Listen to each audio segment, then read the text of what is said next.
na Krishna! Nasaan ang katarungan para sa aking anak, Cassiopeia? Bakit ninyo hinahayaan ni Emre na maghasik ng dagim dito si Metena? Habang si Akil at Gaia, pinabayaan ninyo! At ako ang inutusan ninyo upang ihatid ang aking mag-ama patungo sa kanilang kamatayan! Sadyang may mga bagay na hindi saklaw ng kapangyarihan, kahit pa ng mga batala, Danaya. Ang buhay at kamatayan ay bahagi ng siklo na hindi natin maaaring baliin. Siklo? Siklo ang tawag nyo sa pagkitil sa isang walang kamaning-mani na isang paslit!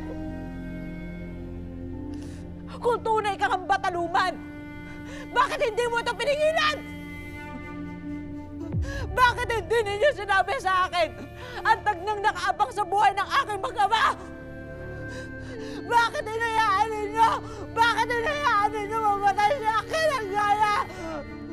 Danaya, hindi ako naririto upang iligtas ang bawat kaluluwa, kundi panatilihin ang balanse ng lahat ng nilikha.